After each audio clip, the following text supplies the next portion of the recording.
기도하고 시작하겠습니다. 하나님 감사합니다. 오늘 새가정부 또 하반기 성경 공부 시작합니다. 하나님 말씀을 읽고 나누는 가운데 또 하나님의 뜻을 깨닫게 하여 주시고 또 하나님께 조금 더 가까이 가는 시간, 가까이 함이 복임을 확인하는 시간 되게 하옵소서. 예수님의 이름으로 기도합니다. 아멘. 오늘 갈라디아서 22번째요. 벌써 오늘 4장 12절에서 20절까지고요. 키워드는 육체의 약함, 해산하는 수고입니다. 말씀을 같이 읽어보겠습니다. 12절에서 20절까지를 같이 읽어보겠습니다. 시작. 형제들아 내가 너희와 같이 되었은즉 너희도 나와 같이 되기를 구하노라. 너희가 내게 해롭게 하지 아니하였느니라. 내가 처음에 육체의 약함으로 말미암아 너희에게 복음을 전한 것을 너희가 아는 바라.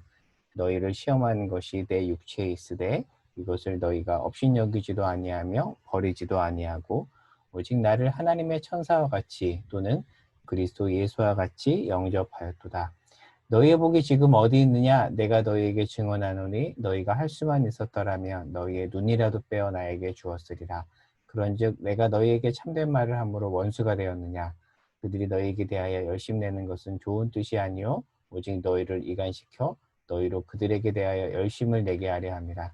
좋은 일에 대하여 열심으로 사모함을 받음은 내가 너희를 대하였을 때뿐 아니라 언제든지 좋으니라. 나의 자녀들아 너희 속에 그리스도의 형상을 이루기까지 다시 너희를 위하여 해산하는 수고를 하노니 내가 이제라도 너희와 함께 있어 내 언성을 높이려 함은 너희에 대하여 의혹이 있습니다. 아멘. 네, 한 절 한 절 살펴보도록 하겠습니다. 제가 펜 표시를 좀 하고 시작을 할게요. 네. 내가 너희와 같이 되었다 4장 12절 시작되는데 앞에 문맥은 사도 바울의 책망과 염려입니다. 어떤 내용이냐면 구약의 의식법 규정에 매여서 자꾸 이신층이를 놓치고 있는 교인들을 향해서 여러분 그렇게 하지 마십시오라고 조금은 세게 책망을 했는데 12절 이렇게 시작해요. 형제들아. 이 표현 안에 사도 바울의 어떤 사랑의 마음이 좀 느껴지는 것 같습니다. 책망하지만 이 책망은 어떤 무작정 벌을 대는 무서운 책망이 아니라 자녀를 향한 사랑이 담긴 책망이라는 것을 이 표현을 통해서 확인해 볼 수 있습니다. 근데 이 편 12절에서 사도 바울이 내가 너희와 같이 되었다라고 하는데요. 사도 바울은 유대인 출신이죠. 이방 지역에서 유대 율법 아래에서 살지 않았습니다. 그런 것처럼 자신의 익숙한 문화와 관습을 강요하지 않고 그들과 같이 그들의 눈높이에서 그렇게 살았던 것처럼 너희도 그렇게 하라고 하는데 사도 바울은 말로만 그렇게 하지 않았습니다. 실제 자기가 먼저 삶으로 그렇게 살았고 그렇게 산 이후에 여러분도 그렇게 하십시오라고 권면한다는 것, 그 부분이 좀 사도 바울의 좀 우리가 좀 유심히 봐야 될 부분인 것 같습니다. 13절에 넘어가겠습니다. 13절에 보면 사도 바울이 갈라디아에 머물면서 복음을 전하고 교회를 세웠는데 무엇 때문에 어떻게 그렇게 교회 복음을 전하고 교회를 세울 수 있었는가에 대해서 몸이 아파서 갈라디아에 머물렀고 머물면서 복음을 전하다 보니 교회가 세워졌다라고 해요. 갈라디아 교회는 1차 전도여행 때 세워진 교회인데 지도를 한번 볼까요? 지도에 보면 여기가 이제 갈라디아 지역이죠. 비시디아 안디옥, 루스트라, 이고니온, 더베 이 전체 지역을 이끌어서 갈라디아 지역이라고 하는데 특별히 여기 루스트라라는 지역에서는 사도 바울이 돌에 맞아서 거의 죽게 됩니다. 그래서 사람들이 죽은 줄 알고 시외 바깥으로 내쫓아내요. 내보내요. 야, 얘 이제 죽었구나. 거의 유대인들에게 맞아서 죽게 된 지경이었어요. 근데 사실 사도 바울은 원래 몸이 좋지 않았거든요.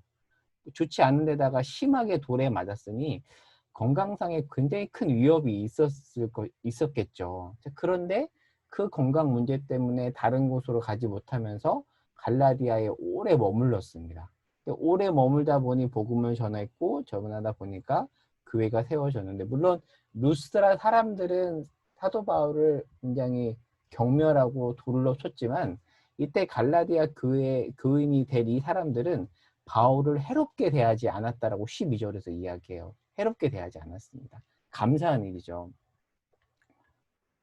그런데 이때 사도 바울이 자기의 그 질병에 대해서 이런 표현을 합니다. 너희를 시험하는 것이 내 육체에 있다라고 얘기를 해요. 하지만 바울을 갈라디아 교인들을 환대합니다. 시험한 것이 육체에 있으면 이 당시 사람들은 보통 경멸하고 내쫓는데 갈라디아 사람들은 그렇게 하지 않았다는 거죠. 그러면 사도 바울의 질병이 무엇인가? 사실 분명하진 않아요. 성경이 분명하게 사도 바울은 이런 질병을 앓았습니다라고 얘기하지 않습니다. 디모데 같은 경우는 자주 나는 위장병이 있다 뭐 이렇게 언급을 하지만 사도 바울의 질병에 대한 정확한 언급은 없거든요. 하지만 분명한 것은 그 질병이 너무 치명적이어서 한동안 이동할 수 없는 상태였다라는 거고요. 그리고 이 표현을 통해 봤을 때 누군가 볼 때 좀 놀랄 만한 이렇게 놀랄 만한 질병이었다라는 거죠. 여러 이제 학자들의 추측을 보면 첫 번째 사도 바울은 심각한 안지를 앓았을 것이다라고 말한 학자들이 있어요. 근거가 있어요. 4장 15절에서 갈라디아 교인들이 눈이라도 빼어줄 거다라는 이 표현이 하나의 근거라고 하고 6장 11절에 큰 글자로 썼다라는 이 표현을 통해서 사도 바울은 눈이 안 좋았을 것이다라고 얘기하고 하기도 하고요. 가장 핵심적인 근거는 사도 바울이 회심할 때 사도행전 9장에도 회심할 때 큰 빛이 비추어서 3일 동안 보지 못했잖아요. 이 장면 제가 가져왔는데 큰 빛이 비추어서 눈을 거의 보지 못했어요. 이때 심각한 안질이 생겼고 평생 그 안질을 갖고 다녔을 것이다 라고 얘기하는 학자들이 있는데 사실 이 주장은 소수의 주장입니다. 반박이 있어요. 눈이라도 빼어준다라는 표현은 간이라도 빼어줄 듯 하다는 식의 관용구라는 거죠. 문자적으로 해석할 것이 아니라 관용구로 봐야 되고 6장 11절에 큰 글자라는 것은 눈이 안 좋아서 큰 글자를 썼다는 게 아니라 일종의 강조의 의미, 서명이라는 거죠. 서명. 그러니까 이 당시 편지의 진짜 저자가 사도 바울이다라는 것을 의심하는 경우가 있어서 사도 바울이 직접 이렇게 사인을 한 거죠. 이렇게 사인하고 큰 글자로 썼다는 거죠. 그런 의미지 눈이 안 좋아서 그런 건 아니다. 이렇게 반박을 합니다. 사도 바울의 질병에 대한 여러 추측 중에서 두 번째 추측인데요. 이제 요즘에 이제 뇌전증이라고 하잖아요. 예전에 이제 간질이라고 했는데 뇌전증이었을 것이다라는 게 사실 가장 많은 학자들이 합의에 준하는 그런 내용입니다. 근거가 있어요. 예전에도 한번 설명했던 것 같은데 갈라디아서 4장 14절에 가면 버리다라는 표현이 있어요. 버리다. 근데 이 버리다라는 단어가 직역하면 침을 뱉는다라는 뜻이 있어요. 헬라어로 에크푸티오인데요. 이 푸티오라는 말이 침 뱉는다라는 뜻이거든요. 자, 그러면 왜 침을 뱉는다라는 단어가 버리다라는 의미가 될까? 이 당시 어떤 배경을 알 필요가 있습니다. 고대에는 대부분 질병의 원인을 귀신으로 보고 심각한 질병에 걸린 사람에게 있는 귀신이 내게 오지 말라는 차원에서 침을 뱉었대요. 예전에 여러분 그런 경험 없나요? 저 같은 경우도 저희 어머니가 워낙 오랫동안 류마티스를 앓으시고 어렸을 땐 거의 걷지도 못하셨거든요. 그래서 기억으로 그런 게 있었어요. 이렇게 굿 하잖아요. 그 사람에게 이런 질병을 주는 귀신아 떠나가라 뭐 해서 뭐 100만 원, 200만 원 주고 무당 불러서 굿하듯이 이런 식의 어떤 질병에 대한 이해가 이 당시에 있어서 심각한 질병을 걸린 사람을 향해서 내가 침을 뱉으면 그 사람에게 질병을 주는 귀신이 내게 오지 않는다라는 인식이 있었대요. 그래서 이 버리다라는 표현이 그래서 사도 바울의 질병을 유추할 수 있는 굉장히 중요한 단어입니다. 이렇게 본다면 사도 바울이 앓은 질병은 꽤 심각한, 겉으로 볼 때는 약간 귀신 들린 사람처럼 보이는 질병이었을 것이기 때문에 학자들이 뇌전증으로 추측을 하는데요.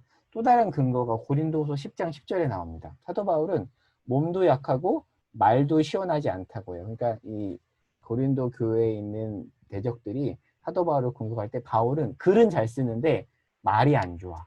말할 때 어눌해. 글발은 좋은데 말발이 좋지 않아. 왜?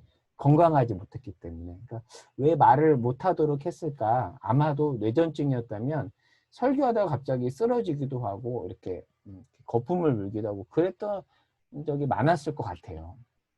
그런데 이 질병 때문에 갈라디아에 오래 머물면서 교회를 세우는 은혜가 생깁니다. 이것도 하나의 은혜인 거죠. 자, 근데 이러한 사도 바울을 향해서 갈라디아 교인들이 놀랍게도 환대했습니다. 대부분 침을 뱉고 경멸을 했는데 갈라디아 교인들이 환대를 했으니 얼마나 좋았겠어요. 14절에 가면 업신여기지도 않고 버리지도 않고 침을 뱉지도 않고 천사처럼 예수 그리스도를 영접하듯이 영접을 했대요. 그리고 15절에 가면 할 수만 있었더라면 눈이라도 빼어줄 태세로 지극정성으로 사도 바울을 돌봤대요. 그러니까 갈라디아 교인들과 사도 바울은 정말 긴밀하고 끈끈한 관계죠. 그런데 여기서 반전이 있습니다. 그런데 그 관계가 깨져버려요. 안타깝게 깨져버립니다.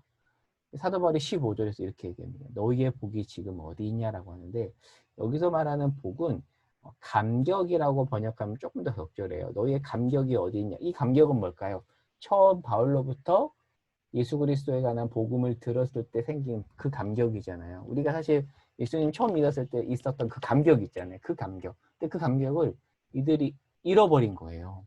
말도 어눌하고 몸도 좋지 못한 그 바울이 전한 그 복음을 듣고 이들이 감격했는데 그 감격을 잃어버렸어요. 그러니까 얼마나 속상할까요? 인간적인 배신감이 들겠죠. 근데 저는 이 부분이 참 인상 깊더라고요. 저 같으면 야, 너네 왜 나 배신하냐? 니네 진짜 나빴다. 뭐 이렇게 얘기할 것 같은데, 그런 거에는 별로 이 사도 바울은 그런 부분에 대해서는 신경을 쓰는 것 같지 않고요. 그들이 나를 배신했건 안 했건 상관없이 그냥 정말 사도 바울이 속상했던 것은 그들이 복음의 감격을 잃어버린 것에 대해서 굉장히 속상해한다는 거죠. 16, 17절을 보겠습니다. 처음에 이제 진리를 말했죠. 진리를 처음에 말해서 잘 받아들이고 교인이 되고 끈끈했는데 이제 원수가 되었어요. 누구 때문에요? 그들, 여기서 말하는 그들은 누굴까요? 유대의 거짓 교사들이죠. 갈라디아 교회 안에 들어온 거짓 교사들. 깨졌습니다. 진리를 전했는데 이들 때문에 관계가 깨져버린 겁니다. 이들은 어떤 가르침을 전했는가? 우리가 쭉 봤던 거죠.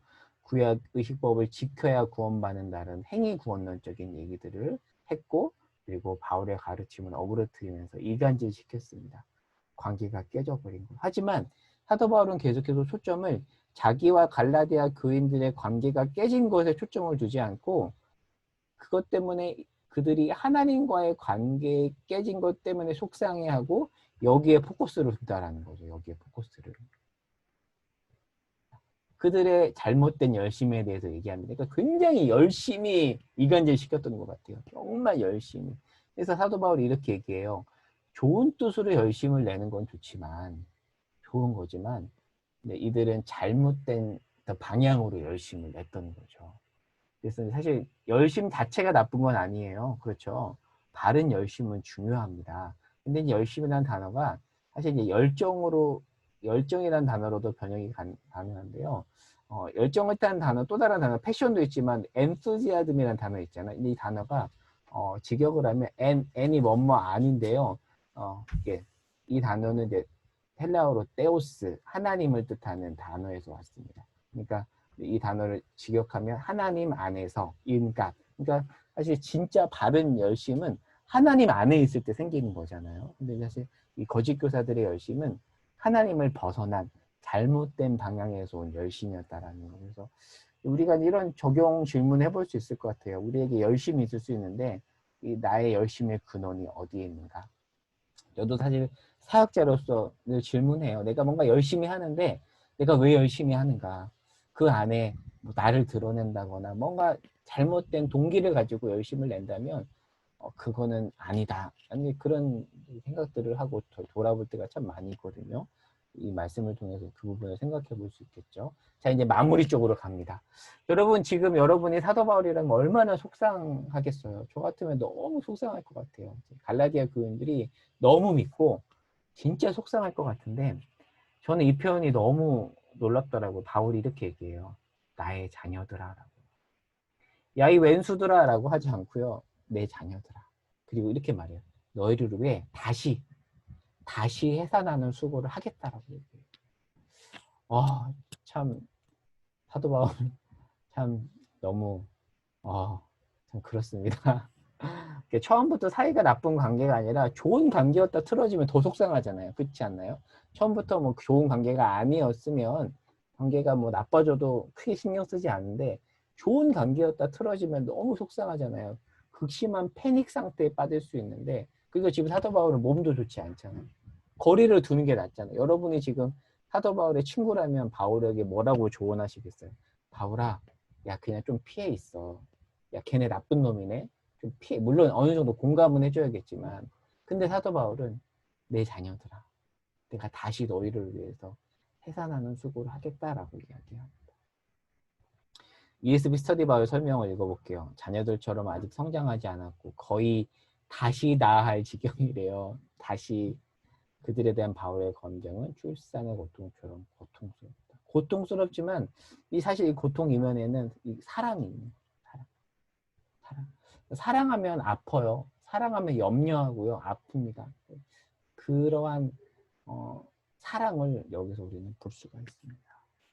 제가 예전에 이거 관련해서 사도행전 말씀을 묵상했던 게 떠올라서 적어놨는데, 사도행전 1장에 가면 그 제자들이 예루살렘을 이렇게 떠나려고 하잖아요. 근데 예수님이 갑자기 나타나서 떠나지 말라고 해요.